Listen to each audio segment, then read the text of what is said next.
Good evening, ladies and gentlemen. You're listening to the Hour of the Time. I'm William Cooper. Well, we're live tonight. My voice is much better. Every year about this time, I develop a case of bronchitis. And I have to be careful with that because if I'm not, I'll lose my voice completely, and then we're really in trouble. And one year I didn't take care of myself and got pneumonia. And came pretty close to buying the farm. So in the wintertime, whenever I develop these throat conditions, I try to rest as much as possible and let it run its course and go away. Tonight, I'm going to sort of wing it here because I don't know how long or if, in fact, my voice is going to last for 2 hours. So I'm going to do a little bit of impartation of information to you, and then we're going to open the phones and let you guys do most of the talking and see what's been going on. I know that I need to inform some of you anyway that last Thursday night's broadcast was a rerun. Listen to me carefully. I announced it at the beginning of the broadcast, and somewhere after the top of the first hour I announced it again, that Thursday night's broadcast was a rerun. It was a rerun. Some people thought it was live, and calling and trying to tell me how hard they were trying to call. It was a rerun from November the 11th, if you'll remember that fateful night when the phones apparently were not working, and we just went off the air early. There was no point in staying on the air. So tonight I've got some interesting stuff to read to you. I'm going to read to you. I'm going to read you a bedtime story. So put on your jammies, get all comfy, get your little cup of whatever it is that you like to sip on, and Uncle Billy's going to read you a bedtime story.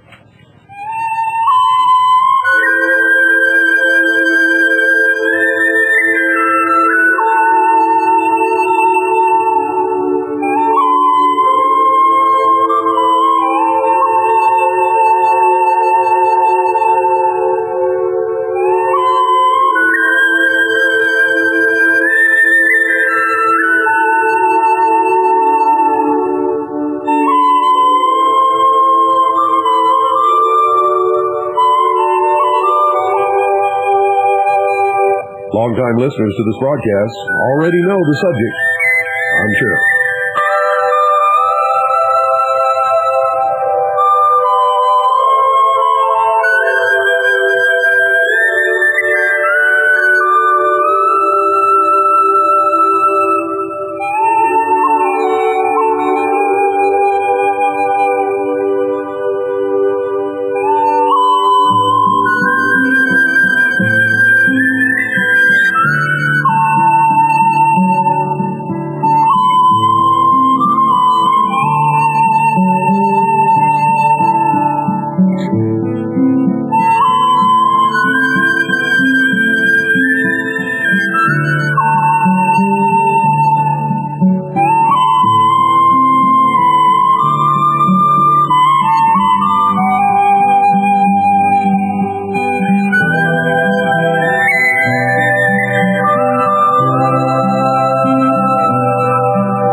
people ask me, ladies and gentlemen, why it is that I play this type of music when I get ready to discuss certain subjects on the Hour of the Time.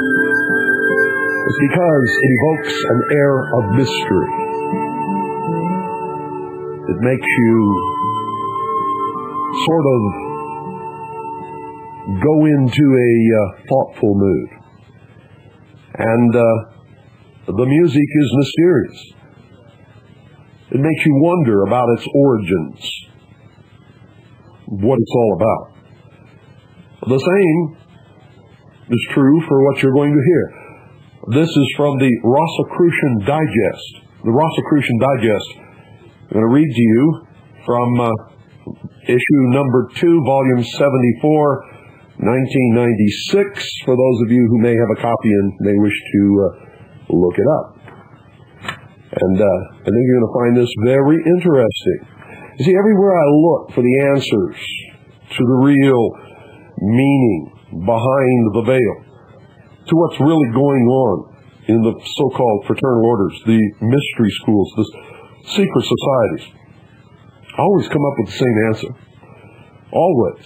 And it took me years and years and years to be able to understand the symbolic language wherein they hide their esoteric, which means hidden, religion.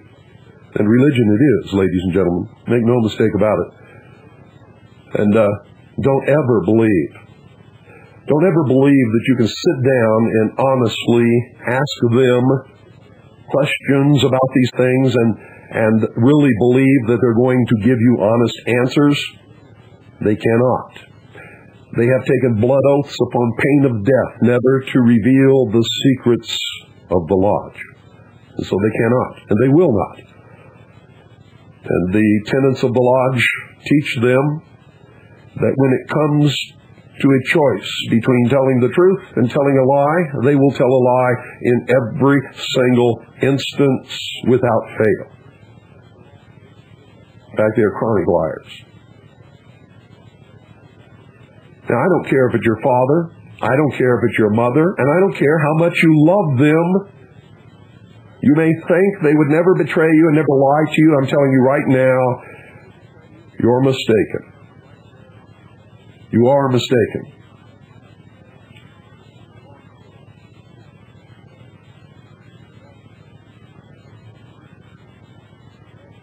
This is called the quest for the Holy Grail.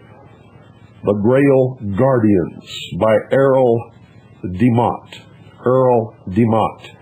Master of Education, and FRC. FRC stands for Fraternitas Rosicruci, which means that he is a member of the Order of Rosicruci. Listen to this very carefully, ladies and gentlemen. I think that if you pay attention, if you're listening closely, and especially for those of you who've been following what I've been teaching you throughout the years of this broadcast, you're going to find it extremely interesting, maybe even revelatory, and certainly confirmative. In the Grail romances of the 12th and 13th centuries, the Grail has been associated with a family who were its guardians, and a special temple or castle where the Grail was kept and protected by the Grail King and its guardians. Now, I want to acquaint you with some remembrances for those of you who may have run across this word guardian before. If you've ever been to the Luxor Hotel, there's one wall. It's not easy to find or easy to see. If you've been on the boat ride, on the Egyptian barges, then you may have seen it. A portrait on a wall of the Guardian. The Guardian. In the UFO myths, a couple of years ago, someone surfaced called the Guardian and pretended to be feeding information to Art Bell and some of these other Looney Tune whacked out deception artists, called the Guardian. He also sent out a videotape of a purported extraterrestrial spaceship landing, which of course was fake, was false, was a hoax. It was called the Guardian. And you see this Guardian pop up every once in a while in strange places doing strange things, usually leading people astray with misinformation, disinformation, and just outright bold-faced lies. Well, listen carefully as we continue here. Whenever something important needs to be elaborated upon, I will attempt to do that for you. As I know that many of you are novices in your quest for the truth. The idea was given vogue with the appearances of Robert de Boron's Joseph of Arimathea and the account entitled Quest del Saint Grail, written anonymously. Both appeared within the last decades of the 12th century. Robert de Boron related that after the crucifixion, Joseph, the rich merchant who served Christ so devotedly and who collected the blood of Christ in the cup of the Last Supper, went on to establish a line of Grail kings. They were expected to keep the secrets of the Grail, in this case the chalice, and pass it down to their successors. They were Grail kings by right of moral worthiness. In these and other Grail stories in the context of Arthurian lore, the successors to the Grail king, that is, Percival and Galahad, passed the initiation tests of Round Table Fellowship. Though all of Arthur's knights could be described as knights who sought the Grail, the literature places these two in the Grail king category. They were knights of the Grail. Now, in all of these orders and mystery schools and secret societies, you will always find reference to that which was lost and is being sought. In the Freemasonic order, it's the lost word of Freemasonry. In the ancient Egyptian mysteries, it was the lost phallus of Osiris. In the Arthurian lore, it's the lost Grail for which they search. At the beginning of the 13th century, Wolfram von Eschenbach elaborated further on the importance of the Grail guardians in his account of Parzival. He talks of Grail knights who were bred to the pure life and who had the special task of keeping the Grail. They were summoned to serve the Grail after they had passed a test of worthiness. Wolfram seemed to be suggesting that the hand of God, acting through the power of the Grail or some other mysterious criteria, played some part in the recruitment. This, in turn, could imply that the Grail Knights were a closed, secret society in which tests, ritual preparation, and initiatory rites were involved in the process of selection. Of course, it always is. The Grail myth took shape in the time of the Crusades, when two religious faiths found themselves locked in holy war in Palestine for about 200 years. The Templars, or Knights of the Temple, who played a leading part in the Crusades, seemed to manifestly play this role as Grail guardians, as implied or stated in the accounts of three writers on the Grail myth. The anonymous author of the Perlusvaus and Wolfram, in his Parzival, were chiefly responsible for identifying the Grail Knights with the Order of the Temple. Founded in A.D. 1118, the order started from a group of 9 men who took the sword to protect pilgrims in the Holy Land. It grew in size and influence over the next 2 centuries, acquiring fame for exceptional courage and fighting skill, and for high moral conduct. Or at least, that is the perception. That the Templars also amassed great wealth through bequests of property, military success, and by acting as bankers, traders, and security agents in most of Europe and the Mediterranean is also part of history.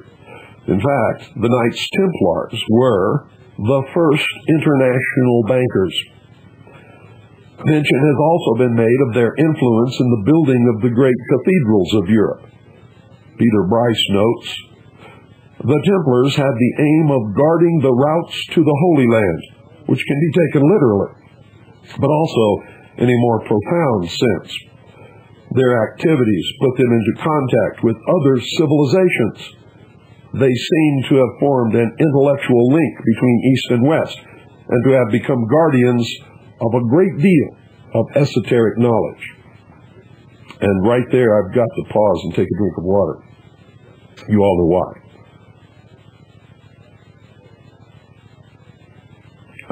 That's much better. Now, the author of the perilous vows betrayed by the content of his story of Percival that he belonged to an order of soldier monks. How many of you have heard Lieutenant Colonel James Bogreitz refer to himself as a soldier monk? Remember what I told you about that man? If you understand the language, you can out the members pretty quickly. This in itself would not be sufficient as an explanation for the author's anonymity, since the church approved of militant orders to defend the faith. But the writer went on to mention the presence of a conclave of initiates in the Grail castle who were familiar with the Grail, and Percival's meeting with masters who could summon 33 other knights by clapping their hands. Now, those of you who have been listening to me teach you the secrets of the lodge for years should have recognized some pretty important symbols there. So let's go back and talk about that. First is the presence or the belonging to an order of soldier monks. Then militant orders to defend the faith.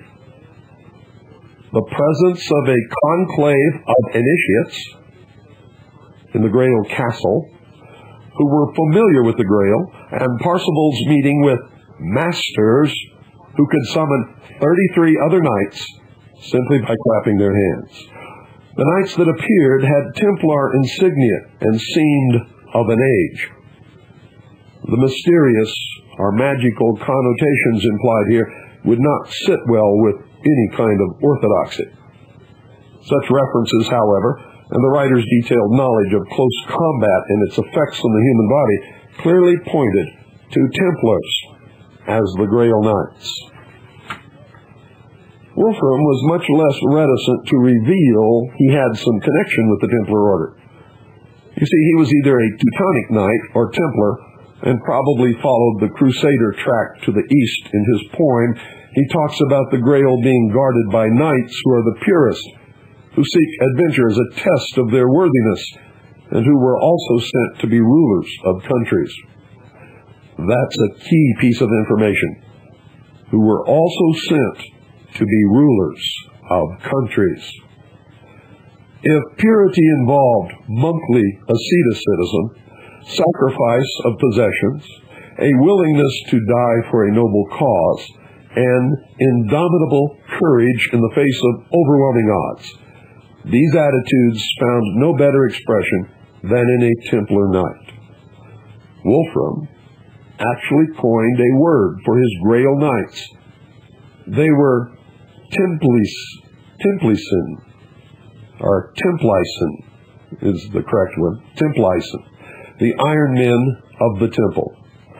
He also described the Grail King whom they served as one who rules over an invisible or spiritual kingdom and Lord of invisible brotherhood. Now this, ladies and gentlemen, has Hermetic undertones. Grail Knights, Templars, were the physical embodiment of their archetype in heaven, according to their beliefs. That he meant to equate the Templars with the Grail Knights is confirmed in one of his later poems, The Young... Oh boy. It's not that I can't pronounce it, it's that this copy is bad and the letters are blurred. I believe it's the young Titurel, Titurel. The young Titurel. The Grail castle here resembled a Templar fortress and even had a circular chapel, the way the Templars used to build them. He went on to say that the castle was guarded by Templar knights. Such feelings about the Templars were shared also by other Grail writers. In the Quest del Saint Grail, the sanctum, or model of the home of the Grail, resembled a model of the Holy Sepulchre to be found in Templar commanderies everywhere, where the most sacred rites were performed. And Templar knights guarding a magnificent temple of the Grail is mentioned by Albrecht von Scharfenberg in his The Younger Titurel, AD 1270. Now, some would argue that the Templar Brotherhood and the Guardians of the Grail were actually one brotherhood, not necessarily protecting a chalice or some other magical object. They could have been guarding something intangible, some secret, some treasure, or some special knowledge as a source of power from which derived their moral strength and which made them super knights at that time, capable of transcending national and human boundaries. One of the implicits of the Joseph of Arimathea legend is that Jesus may have passed on some secret or secrets to Joseph when the latter served his time in prison and Jesus visited him. This secret was to be passed on to the Grail keepers who succeeded him. If the Grail Guardians were conceptualized as a spiritual host, and if they were manifesting in some physical form on Earth at a time when the Grail legend enjoyed high popularity, then the Templars would be this visible example of service to the Grail. Once again, I must take a drink of water.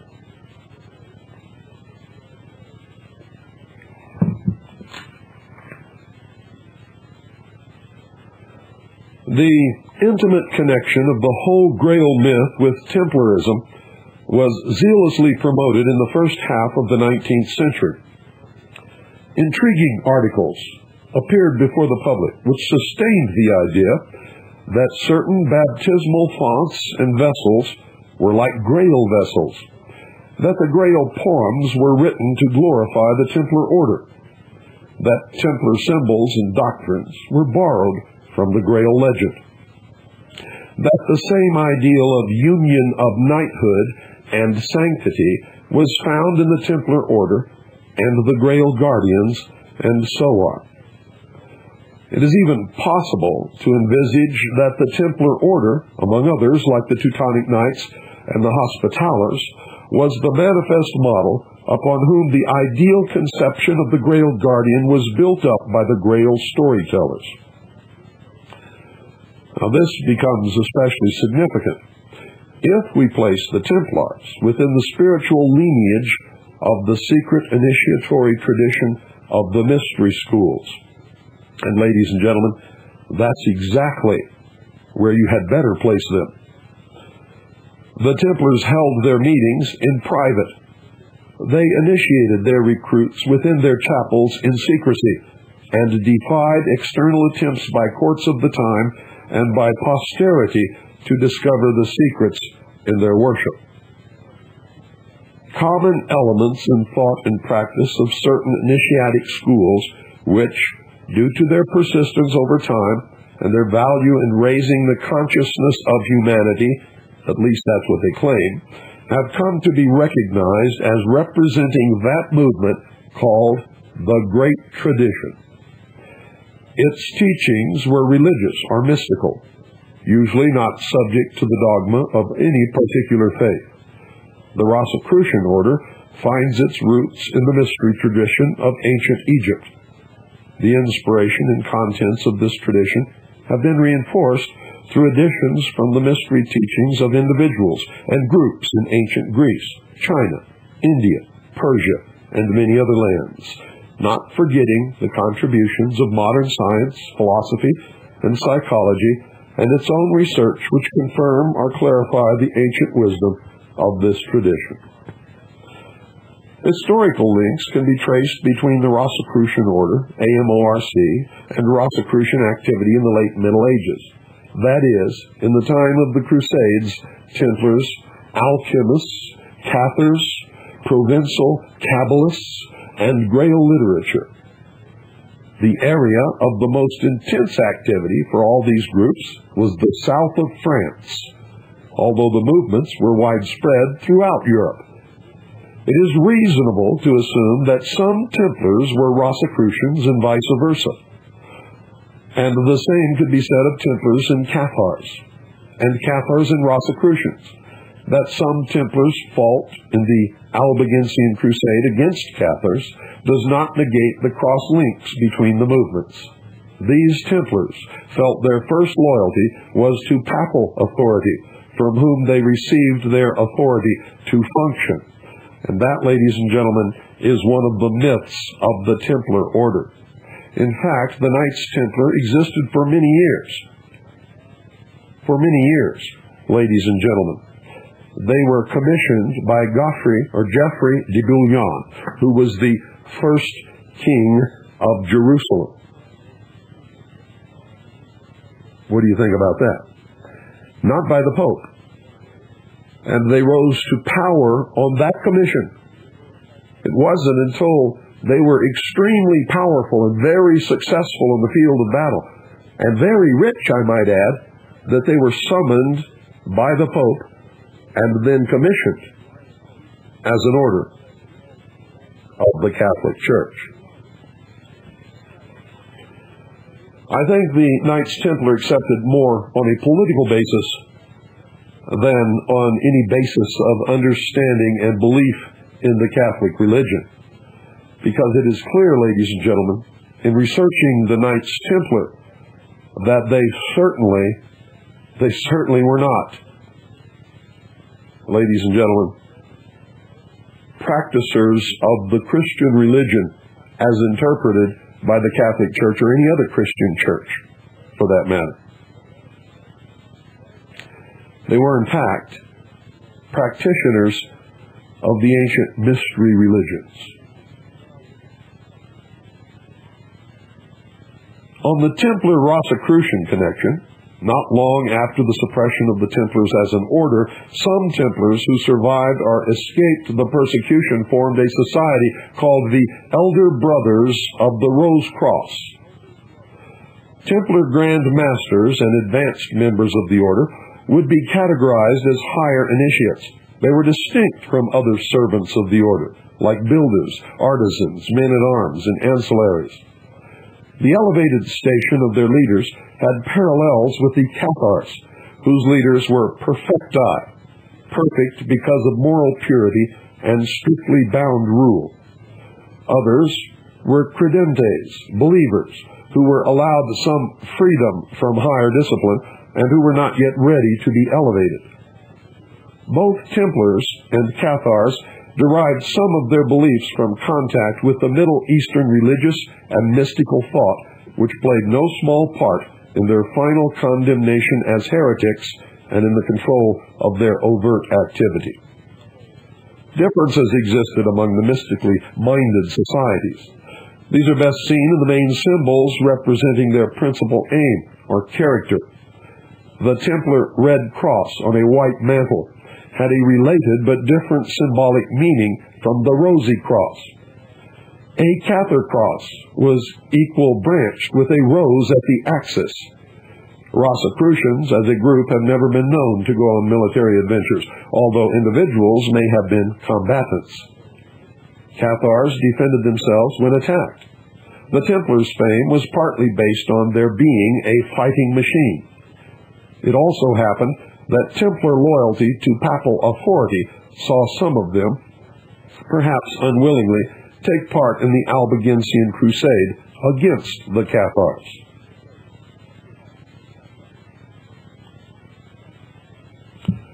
Yet all three movements were spiritually linked in that they Let me read that again so that there's no confusion. Yet all three movements were spiritually linked in that they emphasized personal responsibility for one's own spiritual progress and inspired others by their exemplary conduct. And this is an important theme in the Grail quest. The region of southern France, where Catharism flourished before the final suppression, and particularly the district of Toulouse, enjoyed for a while a freedom of thought and religion. Its people derived countless benefits from the activities of Templars, Cathars, and Rosicrucians. In England, too, there was some cooperation shortly after the Crusades between Templars and Rosicrucians. They built the temple in London, which was to be used as a common ritualistic center. In general, these societies were applying and propagating in their own way their understanding about life and its meaning.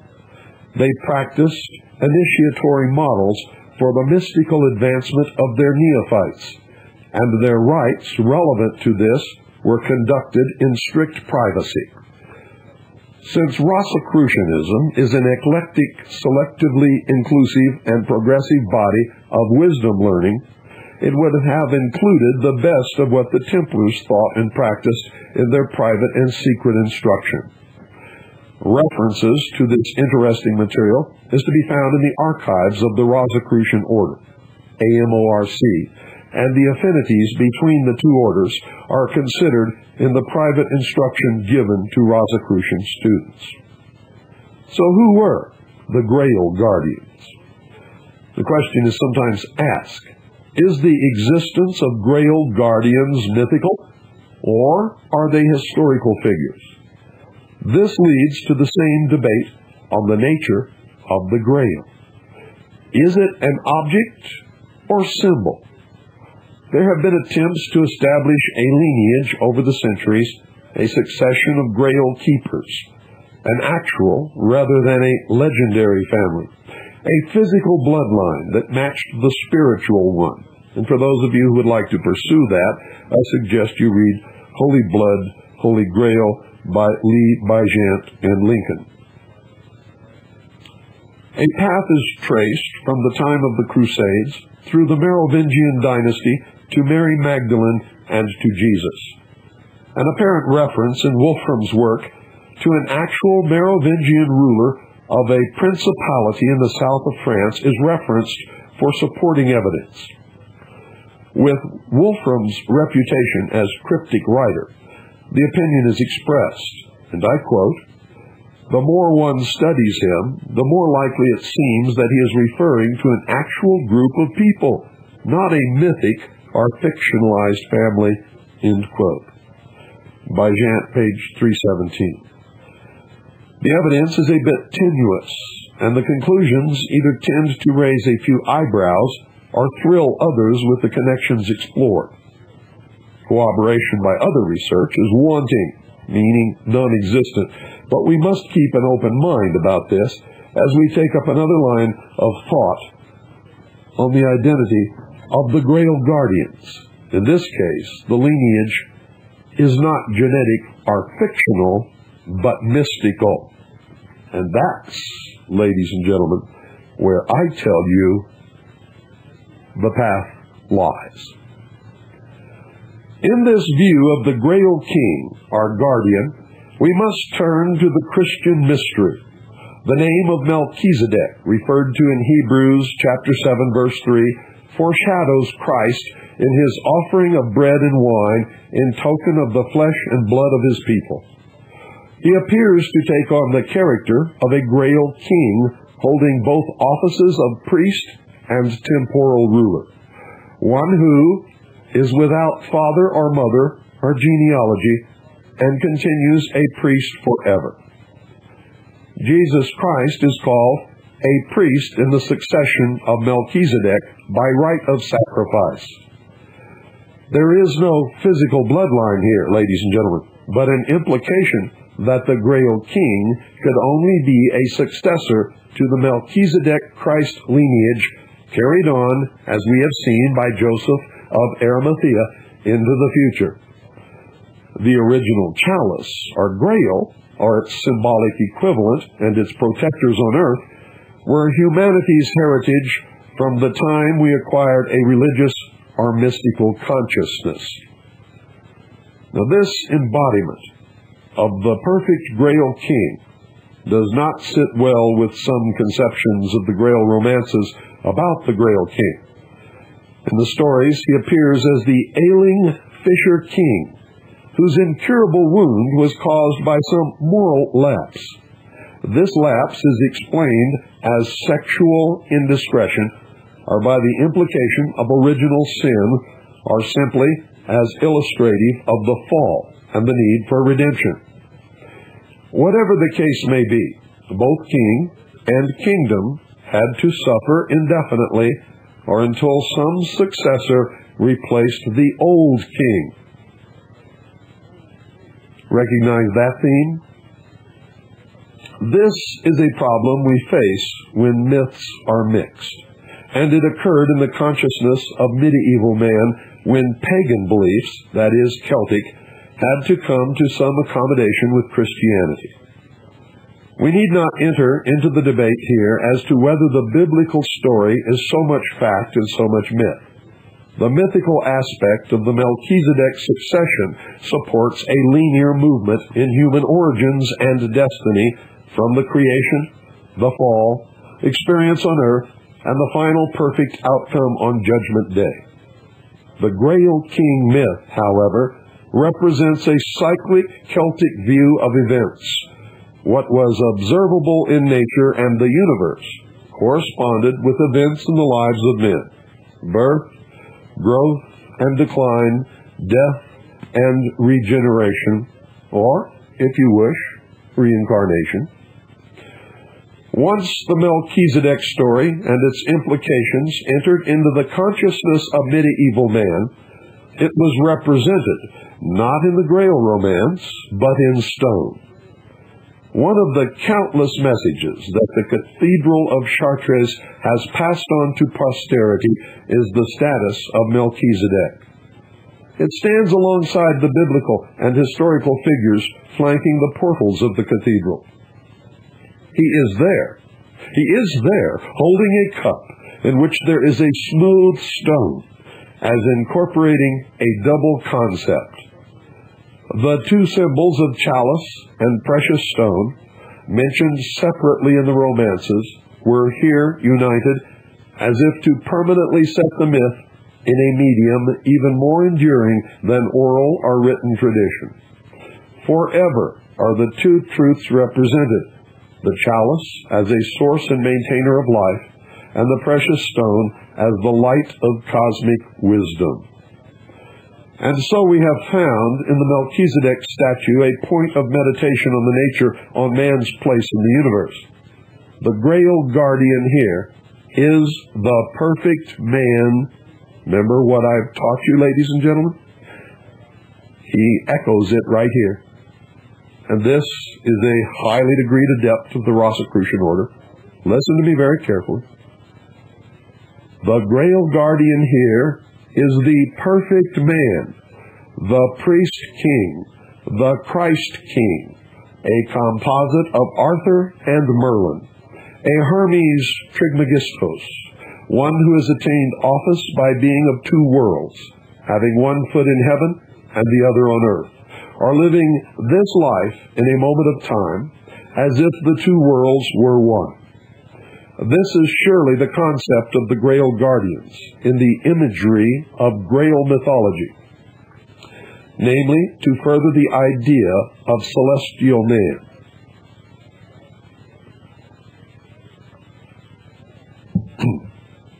I don't know if I'm going to make it for this whole 2 hours, so you guys better be ready to do a lot of talking. In fact, you'll have to excuse me for just a second.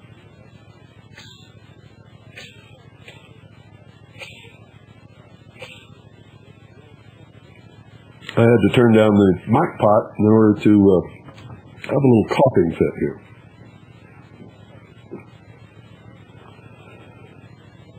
Well, this is the last of it, ladies and gentlemen.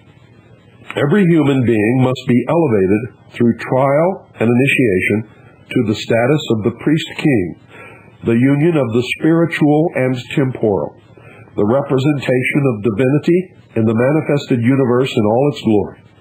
The lineage of this elite may be marked out at the ideal or archetypal level, but no one is excluded from attaining this ideal, since it requires individual will and effort in the first place, and then initiation into the highest degree of Grail chivalry. Now, in case you didn't understand what I just told you, it is the realization of the promise of Satan to Adam and Eve in the Garden of Eden, that they were being held prisoner by an unjust, vindictive God in the bonds of ignorance, the chains of ignorance, and that they should eat of the fruit of the tree of knowledge of good and evil, even though God had forbidden them to do it, because according to Satan, God was forbidding them their destiny, and that by eating of the fruit of the tree of knowledge of good and evil, they too would become as gods, and would not, as God told them they would, surely die. Remember that? Well, listen to this again. Listen to this again. Every human being must be elevated through trial and initiation to the status of the priest-king, the union of the spiritual and temporal, the representation of divinity in the manifested universe in all its glory. In other words, to become as God.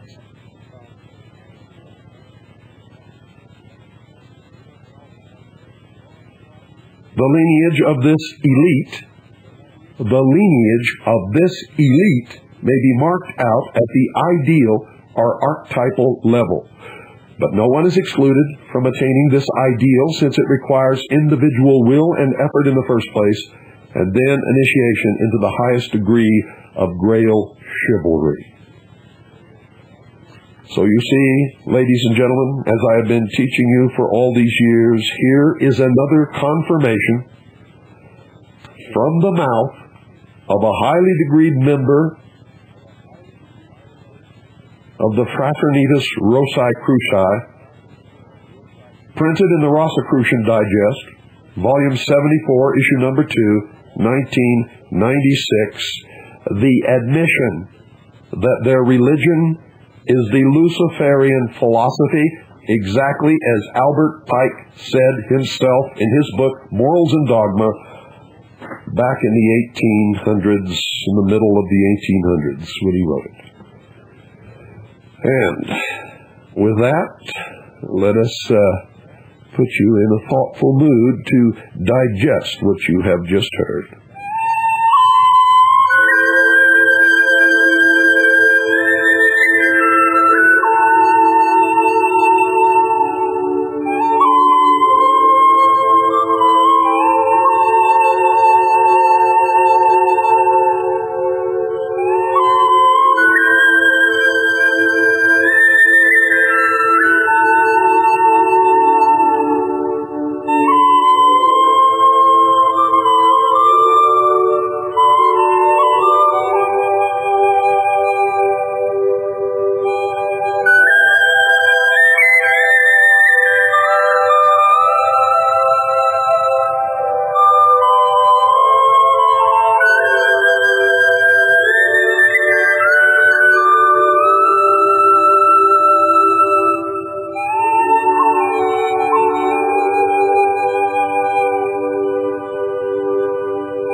Well,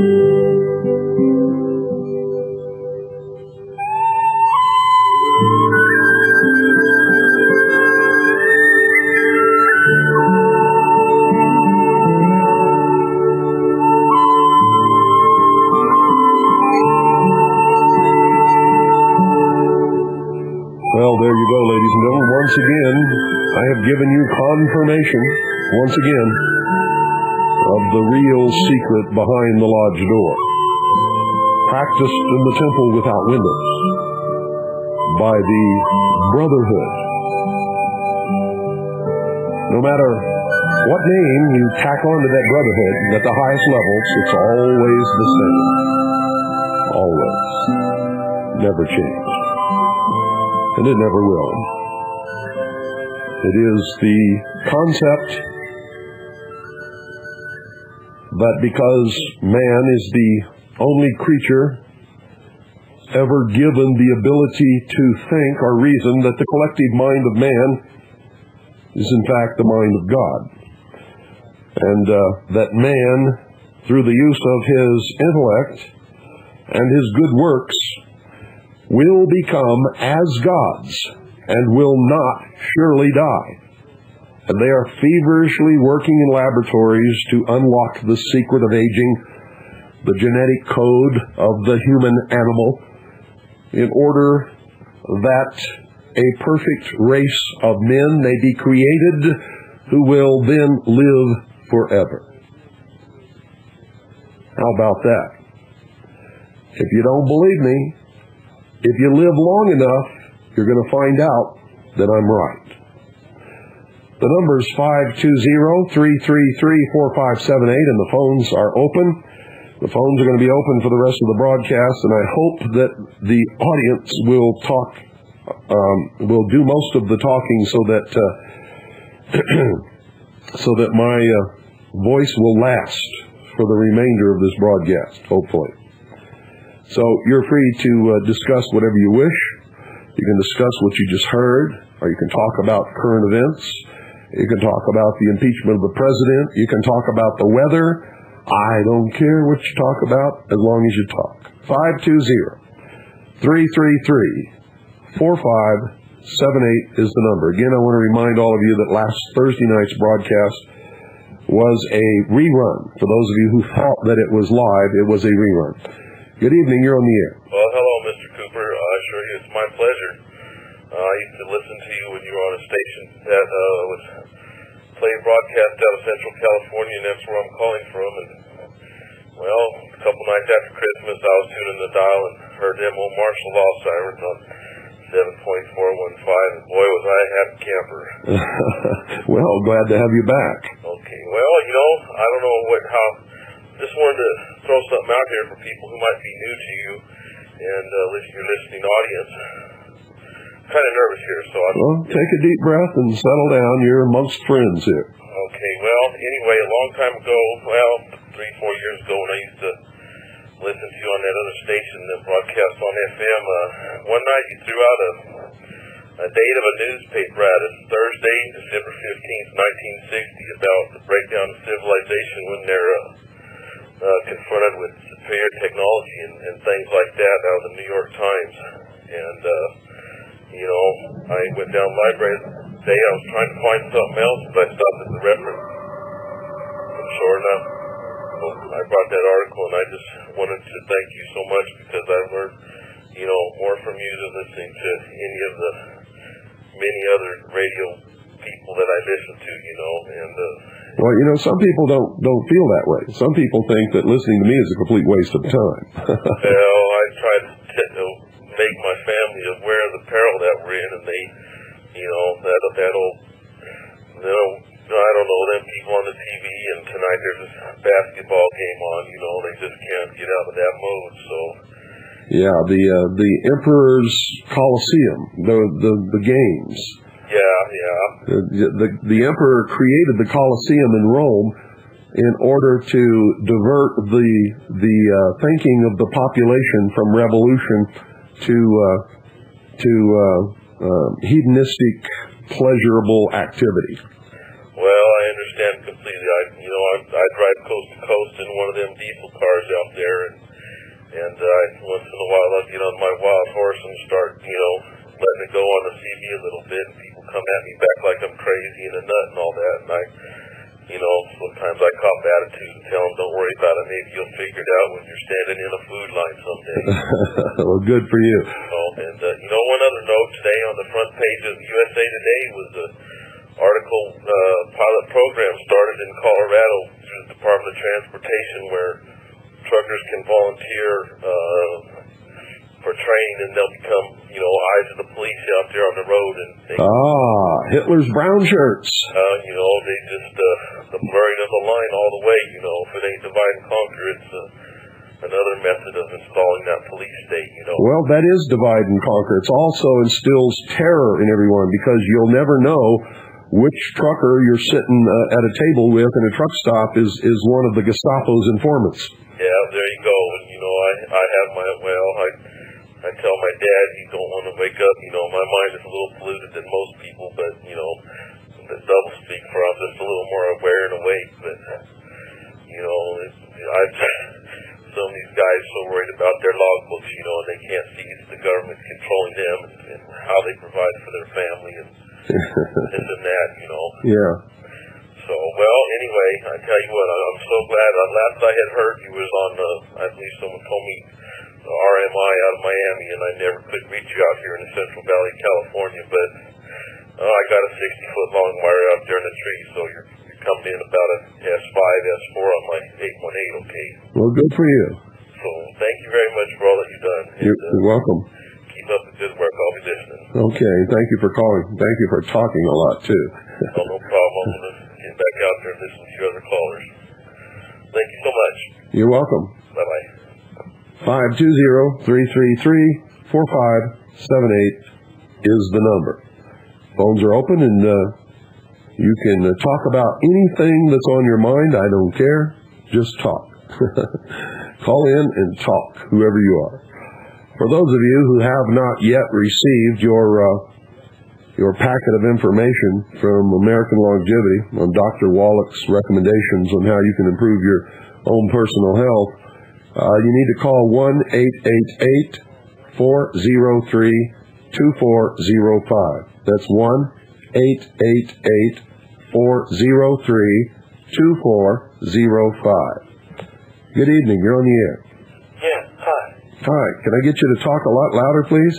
Sure. How you doing? Oh, that's much better. Doing fine. Well, that's good. I'm talking on RNI. And you're new about S7 or so in Iowa. Well, that's good. So, what do you have to say about these Rosicrucians? What do I have to say about them? Yeah. I don't understand what you mean. Well, what's the purpose of your show? The purpose of the broadcast, the hour of the time, is to wake up the people who don't understand what's really going on. Well, what's really going on? Well, you'll have to listen to this broadcast I don't listen to the broadcast, but I don't understand what's going on. You telling me this and you telling me that, and what one group believes and what the other group believes. And you don't think that means anything?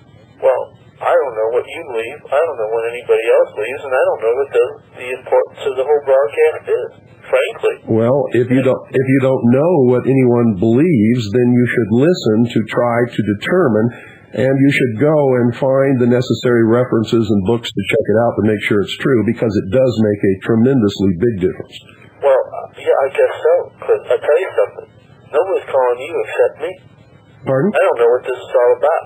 And you're not telling me what it's all about, and I'm not going to find out what it's all about. Well, you know why? Because you haven't got the brains to stuff up a gnat's ass that would roll around like a BB in a boxcar. You don't have the capacity to think. Good night. Every once in a while, ladies and gentlemen, we get one of these idiots who doesn't have any intelligence, no brains, no gray matter whatsoever, and is just calling not to contribute, not to learn, but to disrupt. And we are not interested in those kinds of people whatsoever. This is not the Art Bell Show. So if you believe it's the Art Bell Show, then what you need to do is just take a deep breath and go talk to Art Bell. We don't play those kinds of games here, like some others do. Good evening, you're on the air. Hi, Bill. This is Jean calling from California. Hi, Jean. How are you? Fine. I've been following your show, and it's just wonderful. I'm getting pretty good reception out here. But I want to share something with you. I think I told you at the last conference that I have never seen one of your books in a used bookstore. Really? And so this weekend I was up at a show up in Pasadena, and they have, it was a health and fitness show, and they have a vendor that comes in and brings a lot of new and used books. And one lady was sitting there, she was holding her book, and it was a hardback copy.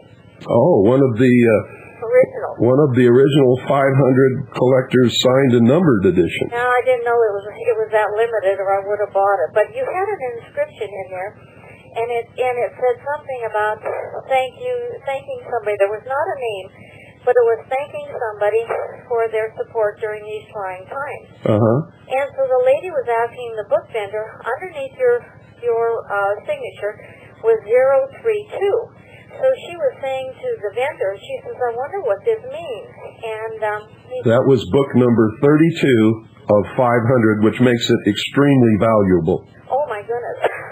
My goodness. Well, anyway, he said it was a 33rd, that you were a 32nd degree Mason. No, that was book number 32 of a signed and numbered limited edition of only 500 hardback copies of Behold a Pale Horse in the entire world.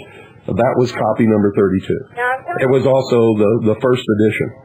I feel real bad I didn't buy that book. What did they want for it? They wanted $25 for it. Oh, my God, that's a steal. Yeah, and, after I left on my way home, I thought, why? Well, see, if they had known that was copy number 32 of a limited edition of 500, you wouldn't have got it for $25, I guarantee you. See, why they said that, on the front of the book it said signed, and that's basically why they had that much on it, was because of your signature. But when they said that somebody put it was like that you were 32nd degree Mason, it was, the date on it was 3/3/91, and I said, no, this is not Bill's particular signature, because I said, look at the threes, they're different. I didn't know what that meant, but anyway, I want you to know I was defending you down there. Oh, well, you don't need to defend me from ignorant people. I know, but ignorant people get their own reward. Either they stop being ignorant and they begin to learn the truth about the world, or they continue to be ignorant and they reap the rewards of their ignorance. Well, anyway, it was the first time for me after 8 years of hunting all these bookstores. I have never seen a copy of your book, secondhand there. And it was the first time. Listen, I thank Annie for the book that she gave me on Dr. Wallace. I read it one night, and I really appreciate it. I'm going to be sending her some things. You read that whole book in one night? Yeah, well, I had already read his first book. I had that here. So anyway, some of the things I just sort of skimmed through. But anyway, I did enjoy it. It's very beneficial. And something that might help you, which you have, is for laryngitis with the essential oils is lavender, or respiratory is eucalyptus and lemon. So anyway, well, listen, God bless you. I pray for you every night. Well, thank you, Jean. My best to all the family, and I'll be writing soon. So nice to hear from you. Well, I love you all. Well, we love you too. Bye now. Good night. Thanks for calling. 520-333-4578. Boy, I would have really been in trouble had that been copy number 33. Can you imagine? Copy number 33. Ooh, boy, what would they have said then? Good evening, you're on the air. Good evening, Bill. This is Glenn. Hi, Glenn, how are you? I'd like to answer that man that did not know what the purpose of the broadcast is. The purpose of the broadcast is the world's on fire, and this is kind of a fireman's muster. Hey, everybody come out and put it out. Yeah, but the primary, that's good, but the primary mission really is to acquaint people with knowledge that they never had before, and send them out to make sure that it's right. And if it's not right, prove it wrong, and we'll correct it. They can't be a fireman if they don't know there's a fire, if you know what I mean. I know what Dan Richard and I were just talking about that kind of thing today. He says a lot of people, as soon as they know anything at all, they just shut their mind down. I said, that's because it's too scary. They don't want to look. I said, that's because as soon as they know anything at all, it's too scary, and they shut their eyes to it. Yeah, the normal reaction to the truth is to ignore it with the thought that if I don't look at it, if I don't pay any attention to it, and if I don't get involved in it, it'll go away. Well, and we all know that that's not going to happen. Work. I had a fire in my house once, and it didn't go away just because I ignored it. No, it certainly won't. No, it won't. Anything else, Glenn? No, that was all I had to say. Thank you for letting me say it. Well, you're welcome. Thank you for calling. I appreciate it. To hear from you. I haven't been able to get you since you left the other station, which was years ago. And I got an old antique radio out of the basement that had shortwave on it, and I finally found it. It is so good to hear from you. I remember Pooh. I remember when Alice was born. I remember it all. Are you the same guy that called earlier? No. Well, he said he was the only one that called. I was wondering how he made his voice sound like Gene. I don't know. So I remember way back when you were on the document of 7277. Yes. And I went to a... Boy, that was years ago. Yeah, that was years ago. But anyway, I went to a government depository to find the book, or to find the House resolution. Uh-huh.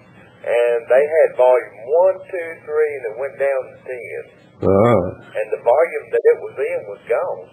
Yeah, well, that happens a lot. They don't want people to know what's happening. In fact, you would be amazed at how many significant books are disappearing from the libraries in this country. Yes, sir. And nobody knows where they're going. I really do. I know that for an absolute fact. Yeah, all the old law books, anything concerning the Constitution, anything concerning the true history of this country, all things written about the differences between a republic and democracy and socialism and communism and all of those things disappearing. Well, I am really glad to be picking you up again, Mr. Cooper. Well, I'm so happy to have you back. Let me tell you a little story about my grandfather. Okay. My grandfather was a Mason for years and years and years. And there was a man that came and talked to him one day. And he never was the same. He was very upset. They called Mama, and Mama went to see him and all this. And evidently, the man had given him a copy of Morals and Dogma. And he must have read the book. Granddad was a very read man. Uh-huh. And I still have the copy, but Granddad was never the same after he read that book, and he was on up in the age again. Uh-huh. But, his health just went... And you never said anything about it, huh? No, he never even said a word. It must have upset him quite a bit. Quite a bit. It really did. It upset him a great deal. Well, see, if you don't understand the symbolic language, then you could read Morals and Dogma and really not understand what Pike is saying. But if you understand that symbolic language, which if he had been a Freemason for many years, he must have understood it, then it's very clear what the truth is that Albert Pike is imparting to his brothers of the Lodge in Morals and Dogma. And the truth is quite disconcerting. Well, I know he never was quite the same after that. Yeah. Mr. Cooper, I am so glad to be able to pick you up again. Really, I'm very honored to have your station and coming back into my house. Well, I thank you very much for that. That's a great compliment, and I really appreciate it. Thank you, Mr. Cooper. You're welcome. Bye. 520-333-4578. By the way, sorry, Randy. You're listening to WBCQ, Monticello, Maine, USA. This is the Hour of the Time. I'm William Cooper. Good evening. You're on the air. Good evening, Bill. This is Greg from Texas. Hi, Greg. I'm listening to you on a S53A model from the Hallicrafters Company. Oh, that's an old one, isn't it? Yeah. Gotta keep those tubes cool, though. Yeah, my dad used to have one like that when I was just a young whippersnapper. Used to sit on the cabinet in the kitchen. We'd all sit around the table and listen to shortwave some nights. What's great about it's got a band spread on it, so you can really fine-tune there. So I'm battling your signal with, I think, Voice of America and some Spanish broadcast, but I can get in between them. Yeah, well, the Spanish broadcast we know about. Voice of America is not supposed to come on until the top of the next hour. Okay, well, maybe it's not them, but I've heard them just basically walk over your signal. Yeah, they do that. But I'm going to give me a better antenna. I think I can do okay with that. Okay. I want to ask you something. I was looking on your on the website today. Yeah. Your public forum. Which I know you have to put up with a lot of BS on there, but Oh, let me tell you something. Every day I fight with myself about just taking that thing right off the server.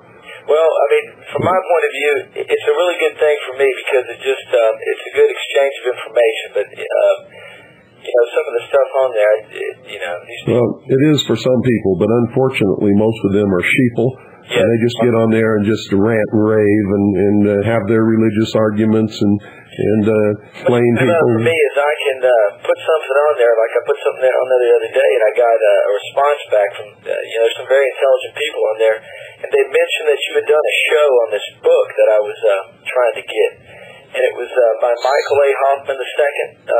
Psychopolitics? No, it was Secret Societies and Psychological Warfare. Oh, okay. Secret Societies, Psychological Warfare, yeah.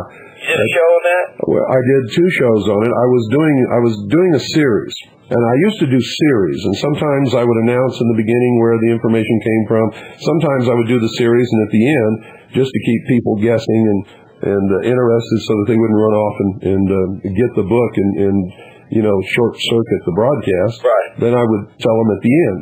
Well, this was right around the time of the Oklahoma City bombing, I believe, and I did 2 shows on it, and wasn't even near finished with the series, and so it was never attributed to the proper source, which everything I always do, I always attribute to the source and the author and all that kind of, but that's the only 2 tapes that never were, and it's simply because we never finished it, just never finished it. Are those tapes available?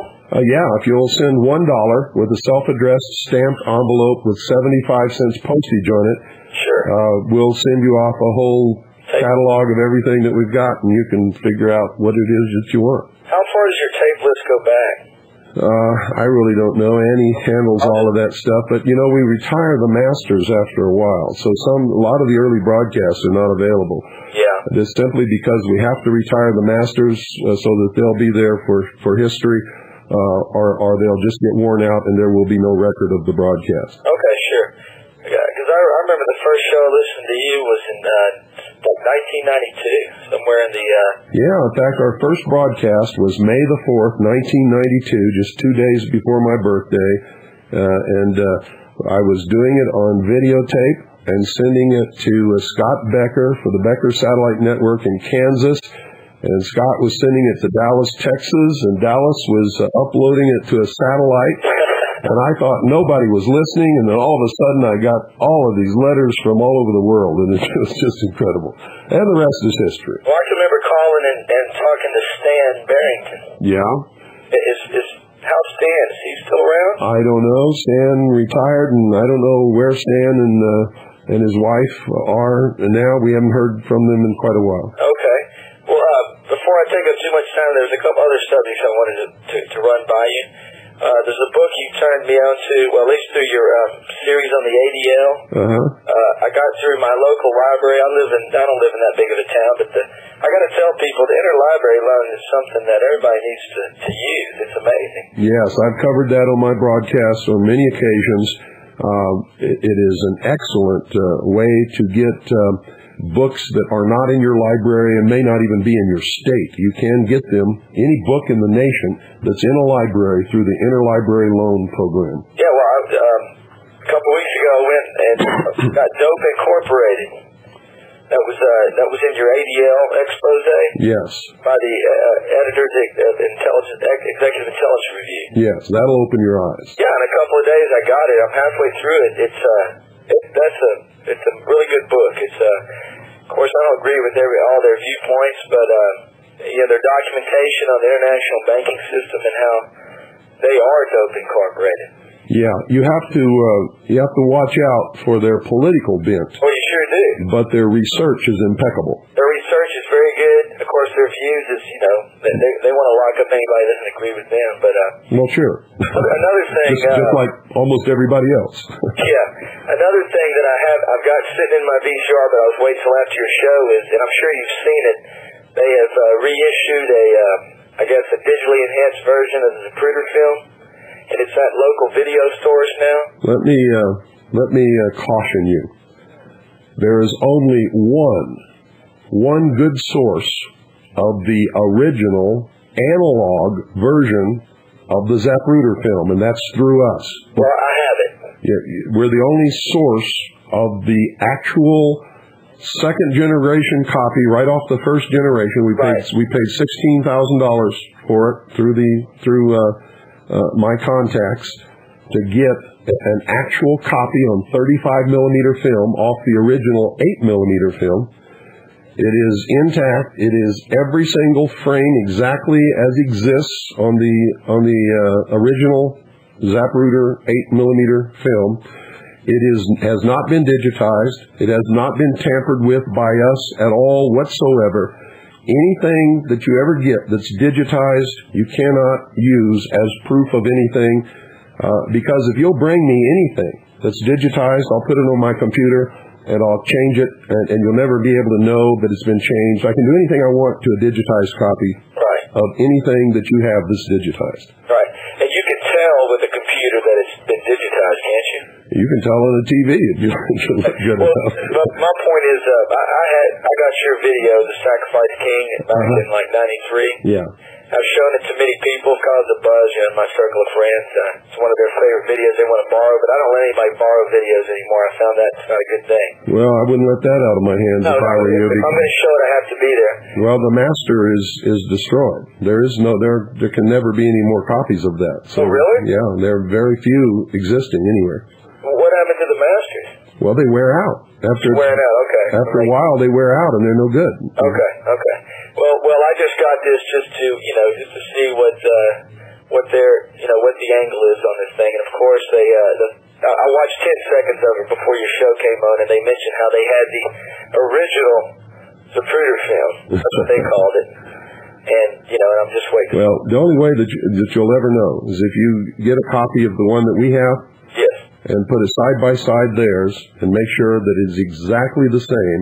Then you'll know that that they didn't change it when they digitized it. Well, I have a feeling that they did change it. That's why I want to watch it. I have too, and I'm just waiting to get my hands on a copy. I haven't seen any source yet where I can get a copy, but it's probably at your local video store because it's a new release. They have it with the new releases, and it's in a fancy box and everything. Well, we live way out in rural America where we have a couple of video stores, but they're not like what do you call the Blockbuster and all those things, They're just little pop and mom places, and they carry new releases, and sometimes they have an awful lot of the best of the old releases, but they don't carry everything like you can get in a big city. Yeah. Well, just knowing what I know from your research and having that, your videotape on the Kennedy assassination, I just want to see what the angle is on this. I can already imagine.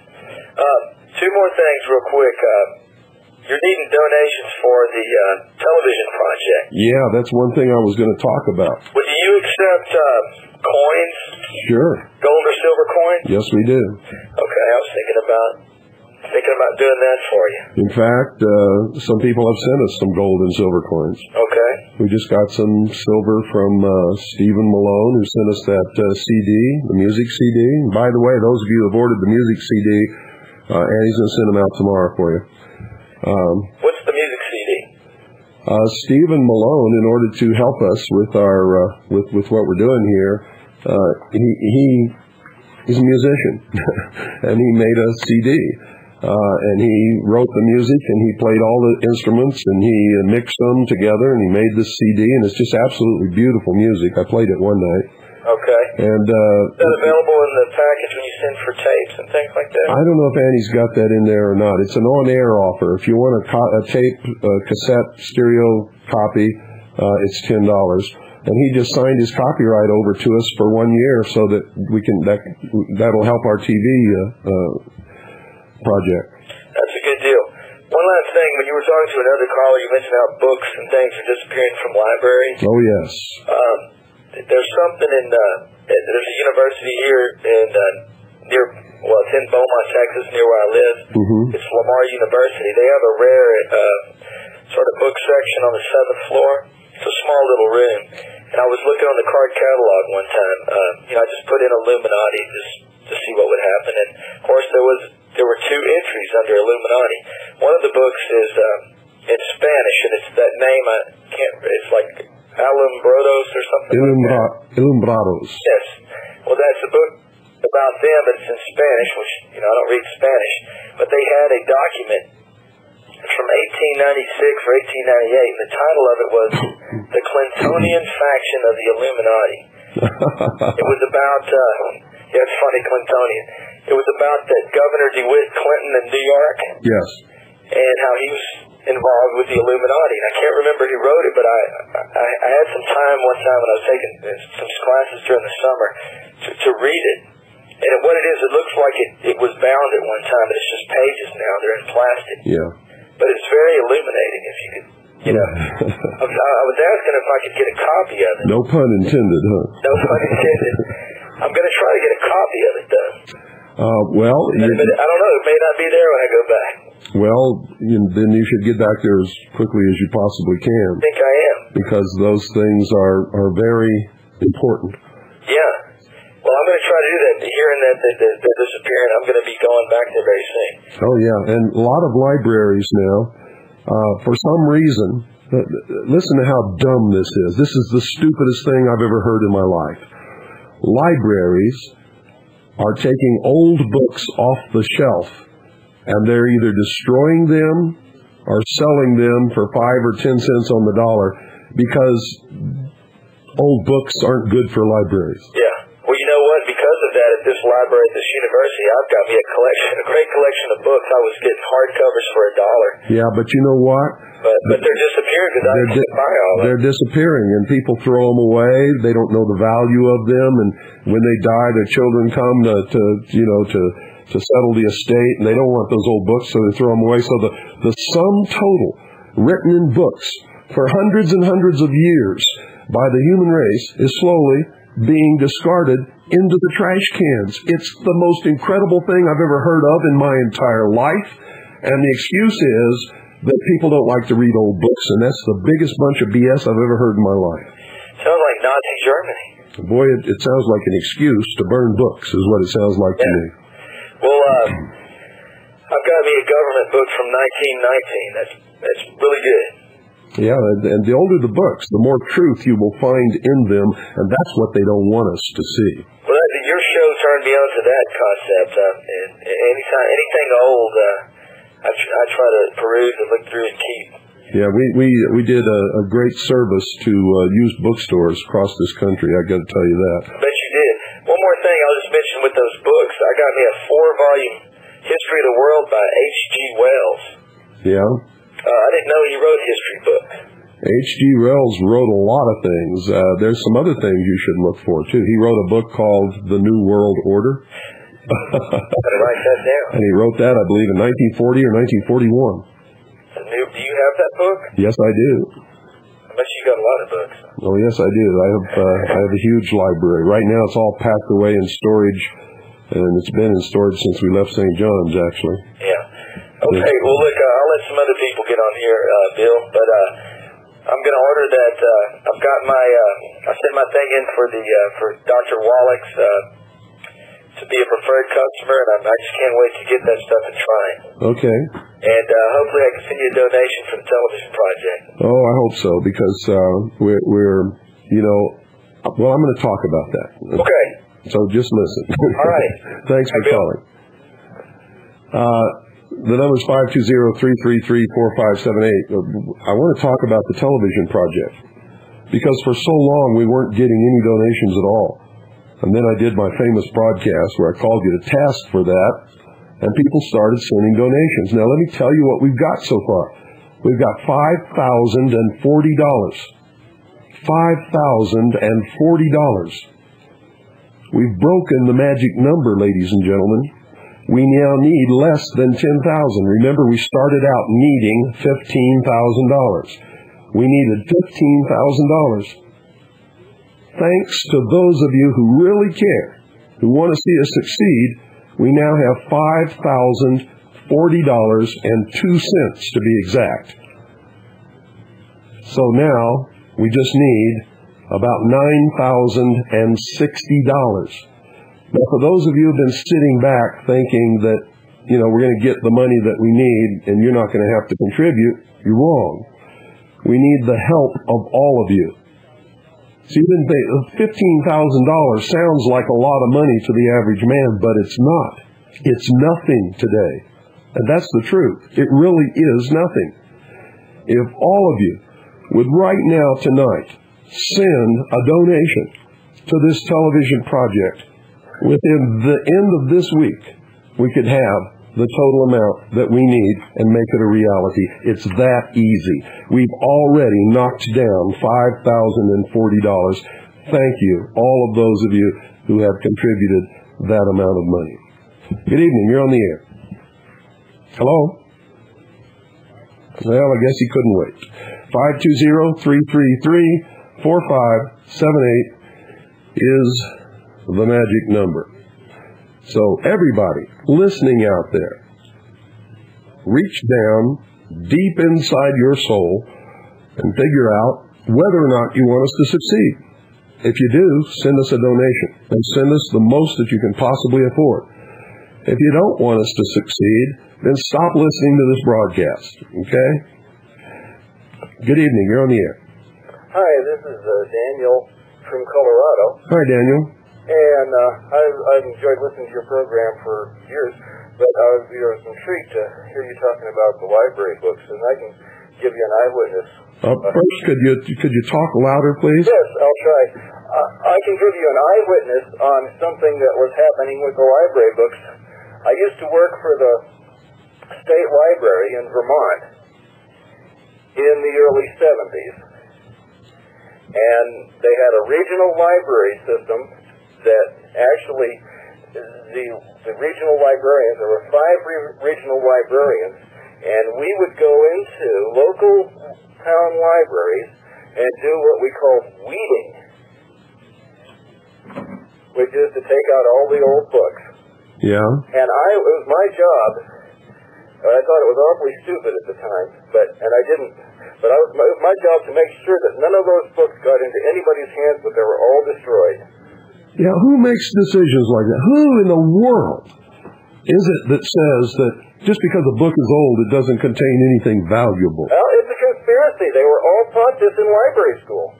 This is amazing. And so they just went through all the little libraries in Vermont that had tremendous, beautiful books, and if it was older than 20 years old or something like that, automatically out it would go, and I salvaged as many as I could, but I sent a lot of them before I quite realized what a terrible thing it was. It was my job to throw them into the trash heap compactor. Oh my God. It just about made me sick. I collected a few of them, but I didn't really realize some of the things to look for the kind of books. But these librarians, I went through with the librarians through numerous town libraries, and the kind of things we were weeding out were exactly the kind of books we'd be interested in. Yes, yeah, that I've discovered. Okay, I thought I'd just throw that in there. Well, I really appreciate that. But, hearing that, even though I know it's happening, hearing it from somebody else like a stab through my heart. Well, it is terrible. Oh, I am one of the biggest book lovers that you could possibly imagine. And I realized at an early age, the other children used to go out and do things, and I would always be at the library.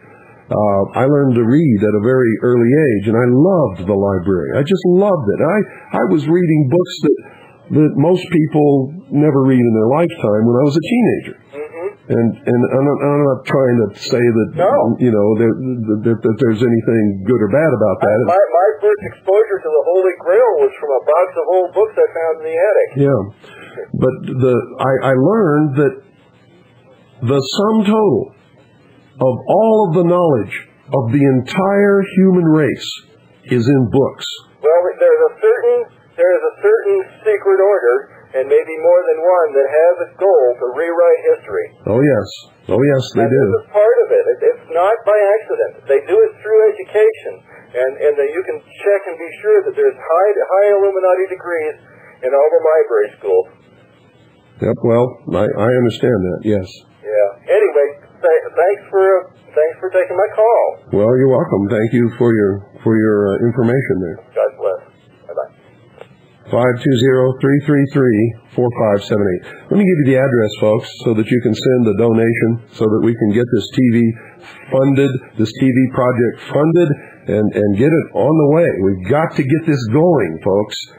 And not only do we have to get $6,000 to pay back Rick and Barbara for their loan, but we have to get the rest of the money for the rest of the equipment that we need, a total of $15,000.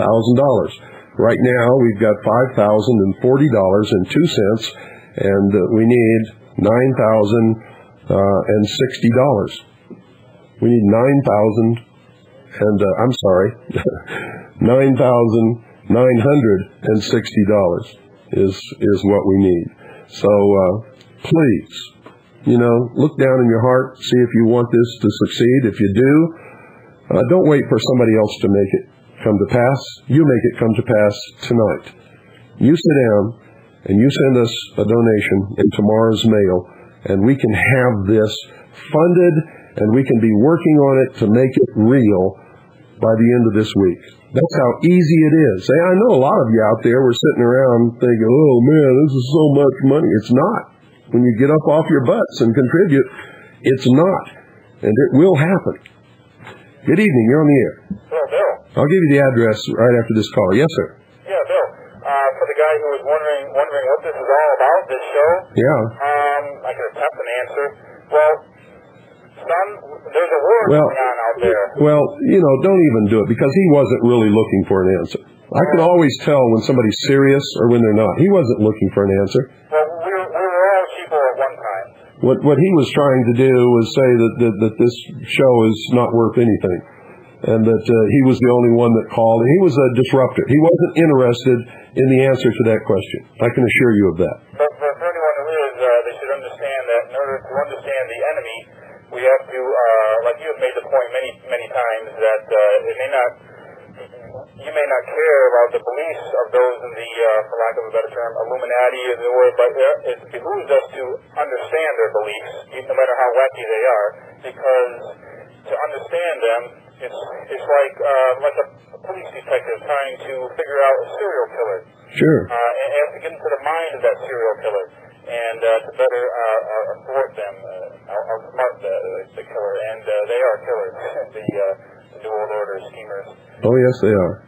But as far as books, I know I was just reading the big literary group that did a survey.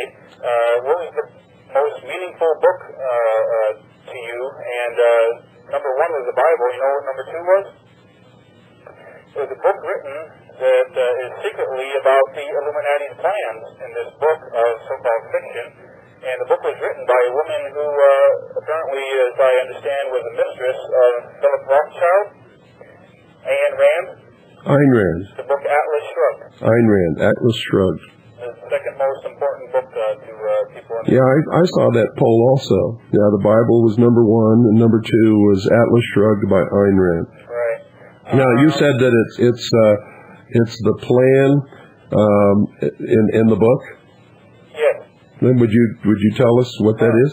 There's different points. I was watching a video by a gentleman named Al Neal, which you can get from the Prophecy Club, and he was pointing out different passages of the book and how it really pertains to Mr. Rothschild's ideas that she supposedly got from him. She was supposedly his mistress. You know what? I don't subscribe to that. And I don't see a plan in that book other than how to set yourself free from the power. It shows how powerful structures of government and corporations strangle the creativity and the freedom of anyone who's trying to work within that system. You've read the book, right? You know what I'm talking about? Not all the way through. I looked at passages that he was pointing out. It was a thick book, and I got some. But anyway, anyways, about the skull and bones thing, did you notice that on the T-shirt of Art and Bell? Yeah, I saw that. And he's having fun.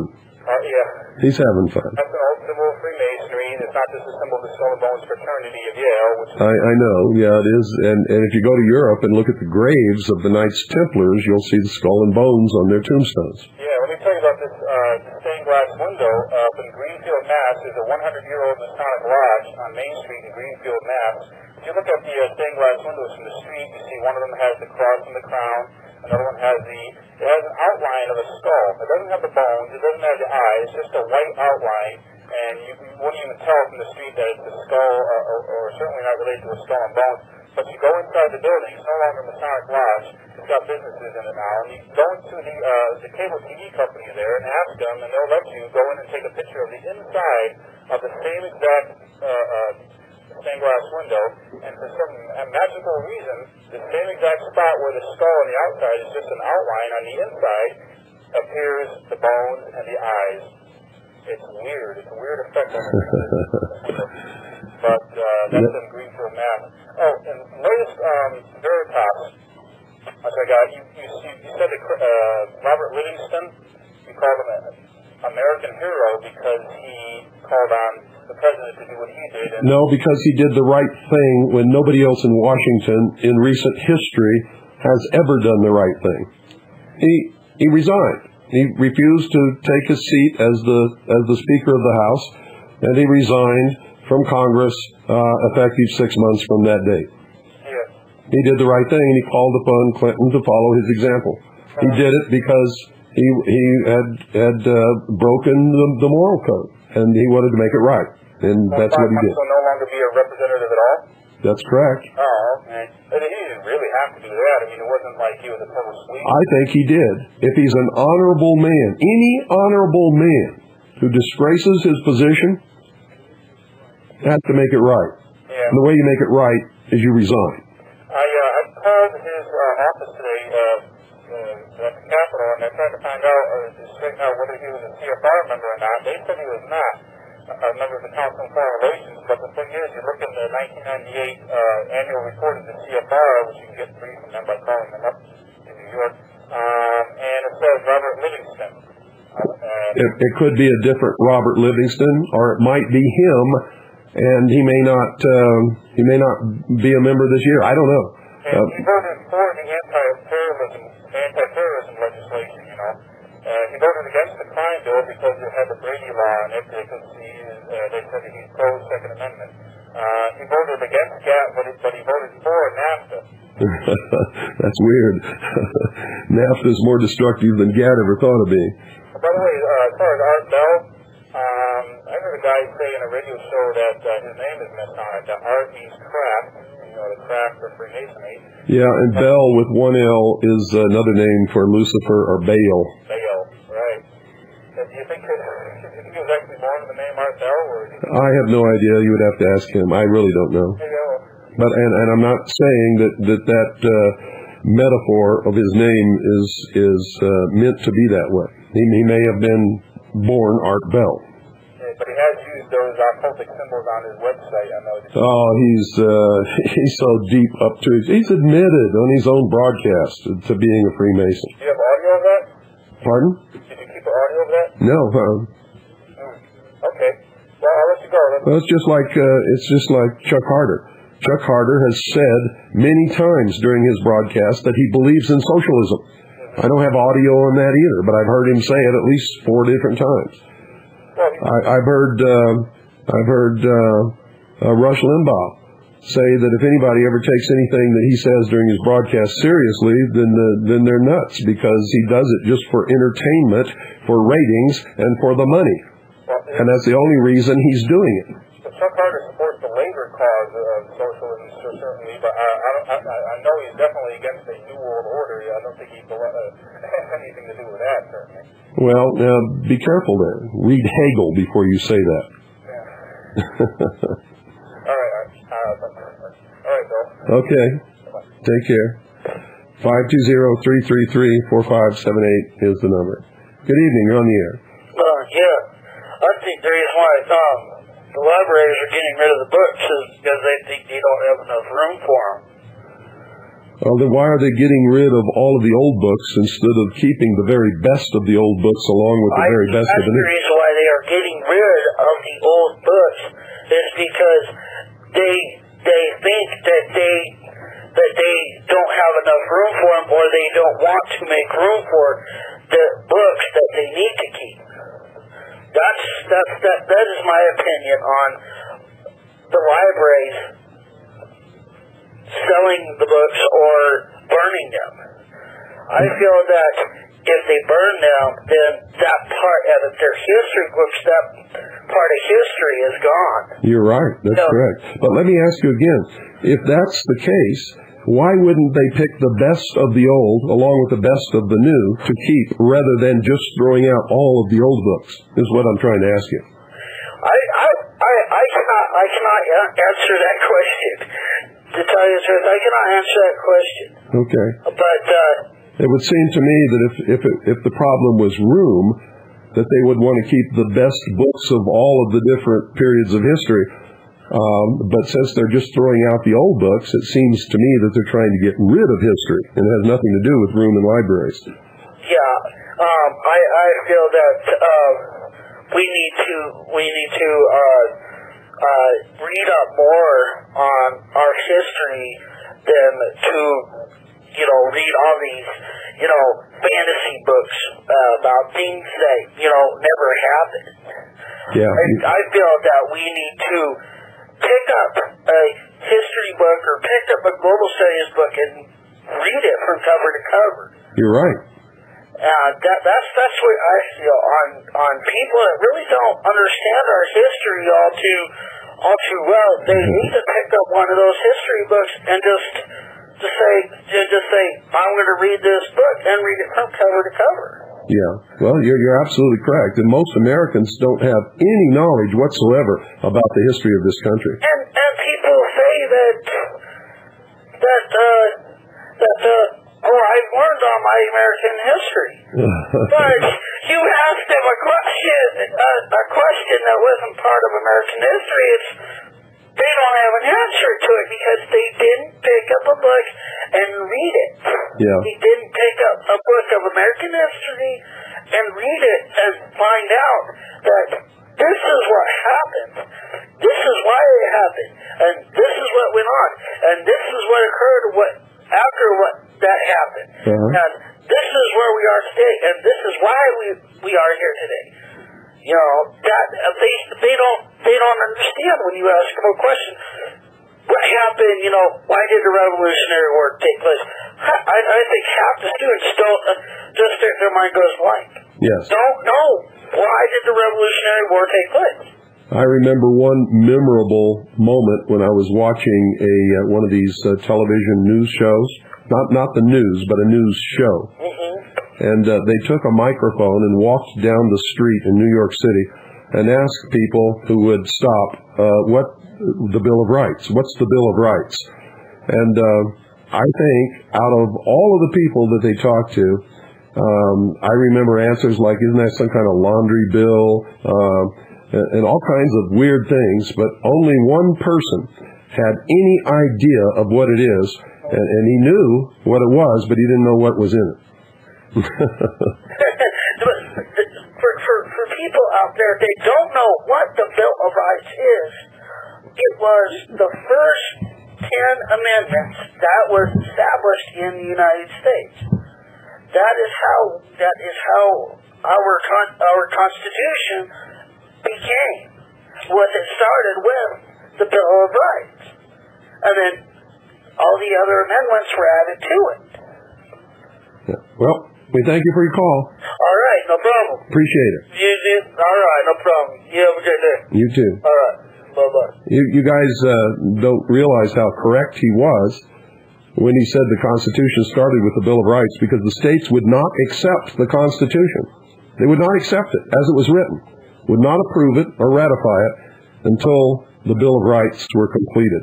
The Bill of Rights are not separate from the Constitution. They are not additions to it. They are a part of the Constitution. Good evening. You're on the air. Hi, good evening. Bill. You were talking about libraries earlier, most of the show, actually. One thing I have noticed, however, is with the new coming Millennium Fever, there's a lot of books on the Millennium, and they're all being put out by various societies, the Rosicrucians, History of the Knights Templar, the Fifth Week by the Jesuits, Unconventional Flying Objects by Paul Hill. I don't know if you've heard about that one. But anyways, this Rosicrucian notebook, it's pretty interesting. In the introduction, they have a quote by a man by the name of Henry Adamson, Master of Arts of Porth, in his Muses' Threnody from 1638, and the quote is, "For we be brethren of the Rosy Cross, we have the Mason word and second sight." Yeah. Okay, and also there's another thing in here, and this is from a man by the name of Carl Kieswetter. He died in 1895. His great-grandfather was himself a Rosicrucian, shall have the last word. The possibility can never be ruled out that there were still genuine Rosicrucians alive at the turn of the present century. However, I hardly imagine that any collection of the order's papers matching that assembled by my grandfather can have survived. And even if, because of the strict rules of the order, the historical material in these documents is meager, that means more space for the practical side of things, and above all, for the countless astounding occult art of the Rosicrucians. Nevertheless, students of the subject are convinced that even today, genuine Rosicrucians are living among us, and that they possess remarkable stores of technical knowledge, as can be seen in the following excerpt from a piece of research. When the existence of man-flying saucers has been finally admitted, consideration will be given to the fact that in past centuries there were societies like the genuine Rosicrucians on Earth, which regarded the entire solar system as the field of their practical activities. We shall now lift the veil as far as may be useful and possible for some of those countless astounding occult secrets as known to the secret scientific societies of Germany. Willy Schroeter was the man's name who wrote that piece. Yeah, well, that's right on the money. It is right on the money. And, you're talking about the libraries, and I just got back from the library last week with this armload of books. It was amazing, all the stuff there. And, by the way, the library that I go to has your book in it. Oh, that's great. And it's in the 900 section, like about 936 or 942, and it's always stuck between Judaica studies. Huh. I don't know if that's... if that's intentional or what, but... Well, they always try to hide my book where people can't find it. Usually they put it in the New Age section, although it has absolutely nothing whatsoever to do with the New Age. Yeah, but this was stuck in the Judaica section, and I've been watching this book to see what they do with it. And it was on the current list of revolvers, we'll call it, where they have a librarian go up and get an armload of books and put them on a special shelf. Uh-huh. And it's quite a substantial section in my library. And with all these 900 books, and nobody sees those. They go to the first 2 or 3 sections of book racks, and they look at those, and then they never get to the way back. So, I thought there, and I put it on the first shelf in plain view, just to, Well, good for you. Get it out there one more time. Good for you. So, anyways, and if I didn't listen to your program, I would have never understood any of this claptrap in this book. And now I know it's not claptrap. No, it's not claptrap at all. In fact, one of their monikers, so to speak, is the guardians of the secrets of the ages. They have hoarded technology, learning, for all of history. Yes. And one thing that I do tell people, when they talk about alchemy, it's almost like a mantra with me anymore, where I say, alchemy had nothing to do with the transmutation of lead into silver or precious metals. Yeah. It's always been about the control of men's mind. That's right. And even in this introduction, there's a passage here where it says, making gold is a trifling matter for them and only a paragon. Well, it's true. Yeah. I mean, listen, they believe that a nation or world of people who will not use their intelligence are no better than animals who have no intelligence. And such people are beasts of burden and stakes on the table by choice and consent. It's easy for them to control ignorant people. to control their minds, to control their actions, to control their politics, to control their economics, to control everything that they do. Yes, and that is through the possession of magical mirrors, bells, hanging lamps, and chants. And I love it. I heard the guy going off about Ayn Rand being, I didn't get to finish what I was going to say about that. To say that Ayn Rand was writing what she had learned from Rockefeller just cannot possibly be true. She's one of the most intelligent women that has ever lived, and what she wrote in Atlas Shrugged was hers and hers alone. She wrote what she felt and what she believed, and she not only wrote Atlas Shrugged, most people have no idea the plethora of tremendous work that she turned out over her lifetime. Yes, I would suggest that he should read most of her work, and even the stuff today of her contemporary colleagues, because they'll learn a lot from them, inadvertently. See what a lot of the people don't really want to, they want to paint her with a broad brush because of her avowed atheism, and the fact that some of her message could be viewed as man is God.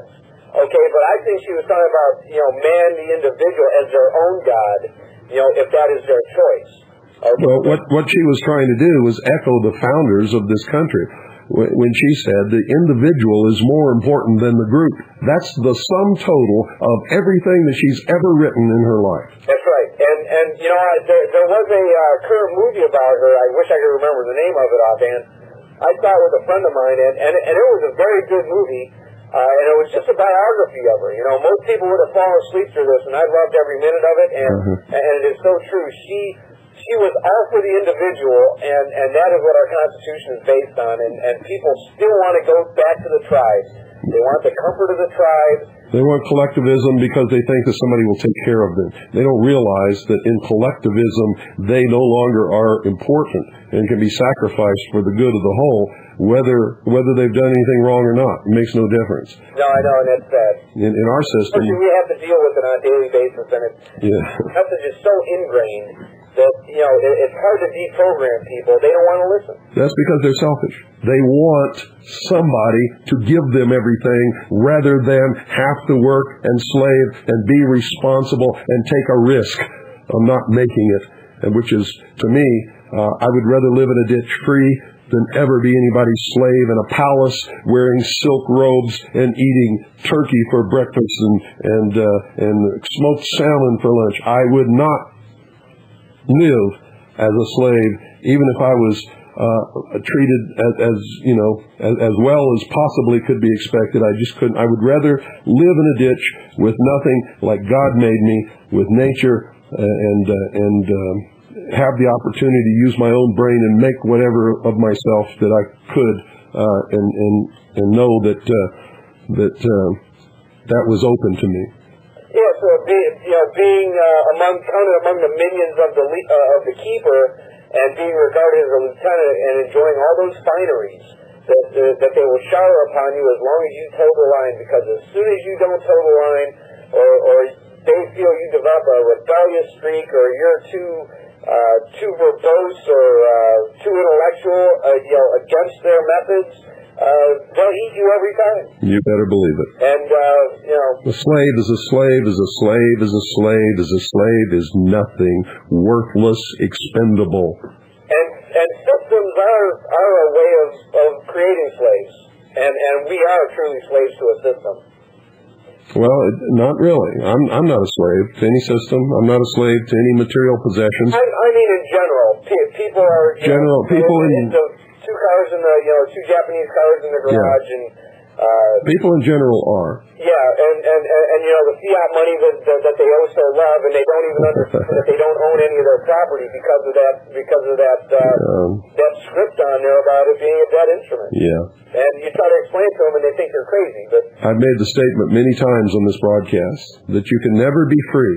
You can never ever be free unless you can, without qualm, without crying, without feeling sad or bad about it, walk away from everything that you own without looking back and start a new beginning. If you can do that, you're free. If you can't do it, you are not free. You will never be free. You will be a prisoner of your possessions, and all they have to do to make you knuckle down is threaten to take them away. And the other thing is, if you're afraid to die for freedom, if you're not willing to die for freedom, you can't have it. That's true.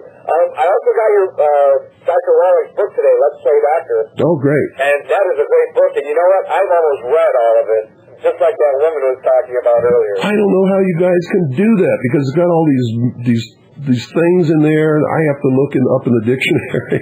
As much as I've read, and as literate as I am, there is a lot of these medical terminology that I have no idea what he's talking about unless I look it up, and I just couldn't go through the book and understand it that way. Yeah, but I've stayed away from the most, with all the abbreviations and stuff like that. I'm still, basically I'm in the point of absorbing it now, and then I'll read it for comprehension. Oh, well, see, I'm going through absorbing, how he goes about his analysis and his treatment. I'm reading every word. Yeah, I'm sure it'll be a well-worn book in 2 months. Oh, yes.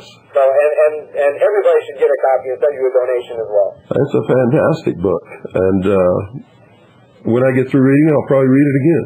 I like how he attacks the Orthodox medical community, because my mother, she's not a doctor, but she works with doctors all the time, and she knows the score, and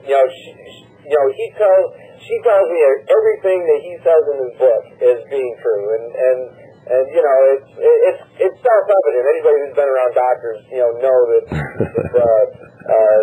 they make it so that you have to go with their Orthodox treatment. So if they don't even want to deal with you, and if you ask the wrong questions, it's almost like they'll shuffle you off to Buffalo. Question. Yeah. By either steering you down the wrong path, or just not giving you good care, or whatever. But they tend to treat you differently. Well, sure. Once you ask too many questions, because after all, I'm God, and only I can help you. You shouldn't want to be asking these questions, because you should have total faith in me. It's almost like they're faith healers. Don't look behind that curtain. When somebody says, "Trust me," yes, that's where I hold my wallet. I want to help you. I say, "Whoa, let me out of here." Okay, well, I'll let someone else get on. I've taken a lot of time tonight. Okay. Have a good evening. Thanks for calling. Bye. I'm from the government. I'm here to help you. Listen to our closing music tonight, folks. You'll get an earful. Good evening. You're on the air. Yeah, Bill, this is Gary Stone from Nelsonville, Wisconsin. Hi, Gary. Yeah, I wanted to mention a fact now. They only allow books in the libraries that are politically correct. And by rights, we all pay for the public libraries as taxpayers, and by the Library Association, the law is everybody's books are supposed to have access to the public libraries and be put on the shelves. I had trouble with a library where I live here in Wisconsin. I'd leave a newspaper there, and they were going to kick me out of the library because I left a newspaper that was exposing certain things. And I went to Ralph Nader in Washington, and he forced the library to accept my newspaper that I read, And that's how the law reads, but that's not how they do it, though. No, that's not how they do it. You won't find... I tried to donate a lot of real good books, about the politicians and government, and the library would refuse them. But according to the law, they're supposed to allow all different types, like atheist magazines and newspapers and religious and what have you, everybody. Yeah, they're supposed to present every viewpoint, but they don't. No, they don't. Right. That's what we got to get back. We got to force them to do that again. It's Marx or nothing today. Huh? Yeah, Marx or nothing. Marx or nothing. Karl Marx or nothing. yeah, that's the way it is. Yeah, well, we've run out of time. All right. Take care. Well, that's it, folks. Good night. God bless each and every single one of you. We'll be back here tomorrow night with another episode of The Hour of the Time. All of a sudden, in the middle of the night, there's a loud knock on your door.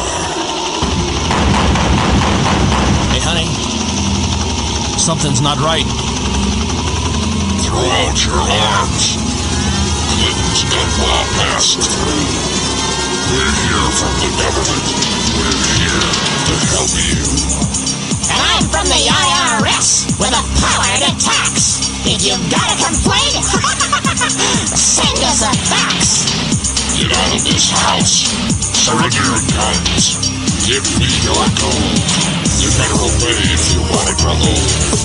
Dance the good step and do what you're told.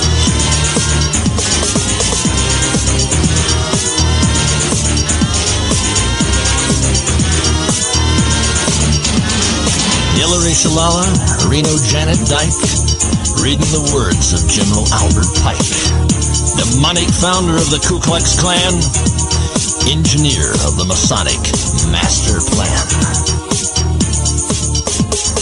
Pike said Lucifer is God across this land, and Clinton saying take the mark in your right hand. While we're all dancing to the drums of the Fourth Reich, Clinton's preparing us for another huge tax hike.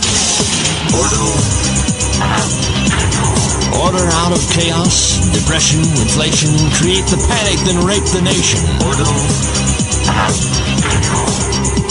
Crisis creation, incite black and white, program agitation. Don't resist! You're surrounded by the UN in white and blue, the ATF, the men in black, of the One World Order. But it's not new. Iron Mountain, Computer Beast, and cattle mutilations. Black projects, UFOs, and weird genetic combinations. The Nazi doctors didn't die? Come on, get hip.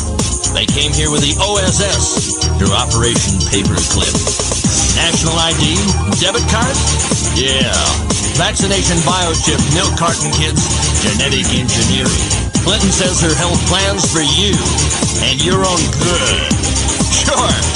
And Adolf Hitler's Robin Hood.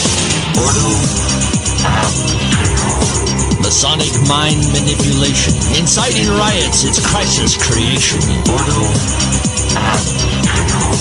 Biochip implantation. Vaccinate your kid for UN identification. This is a test for all of us. So I have today just one simple request. A comprehensive package of healthcare benefits that are always there and that can never be taken away. Never be taken away. Never be taken away. Atmospheric sociallusion. Media hype. Planned confusion. Masonic religion. It's a liar. Not you praying for a Luciferian Messiah.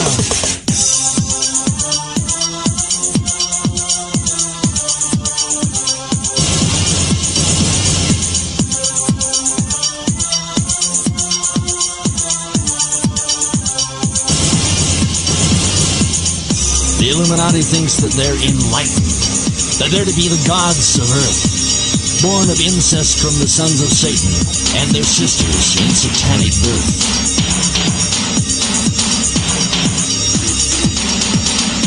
Hidden agenda, Kissinger, Nixon, Ford, and Bill, while your kid's out back smoking crack for some cheap thrill. They've numbed us down and dumbed us down with fluoride, TV, drugs, the NEA, and public schools. They've taken your brightest and our best and made them public fools. With managed media, brain-bending lies and stealth, the banksters stole your wealth. Johnson, Bush, Carter, Reagan, Gore, and Dan, they've all been pushing Pike's Masonic Master Plan. Rhodes Scholar oration. Clinton speaks, then rapes the nation. Luciferian subjugation. New World Order, Illuminati coronation. Mass media, grand ovation. Orders of the quest. Think they're superior, they think that they're the best. And you're inferior, you little pest. Skull and Bones, Scroll and Key, Knights Templar, Harvard University. They're the Faustian Fraternity. Knights of the Golden Circle, Ancient Order of the Rosicrucian, CFR, Albatross. In both parties, Rockefeller's boss. MK Ultra, ISA, from the OSS to the CIA. Mass murder is the game they play. Galileo, NASA, Jupiter, Plutonium 2000. Dual Sun. They'll call it Lucifer for fun. Pyramid Giza, Hitler called it the Luciferian Millennium. 1,000 points of light. Love of Rome, Thunderdome, ISIS, Horus, Lucis, Trust. If the UN lives, y'all go bust. Wake up, stupid, and read the scoop. Mullen, Sutton, Griffin, and tune in to Coop. Conran, Paradon, Kisei. Bohemian Grove, Beverly Hall, Lord Betraya, they want it all. Yeah, they want it all. Kissinger, Gingrich, Army, Buckley, Dole, New World Order, authoritarian control. Counterfeits. That's their role. 1, 2, 1, 2, 3, 4.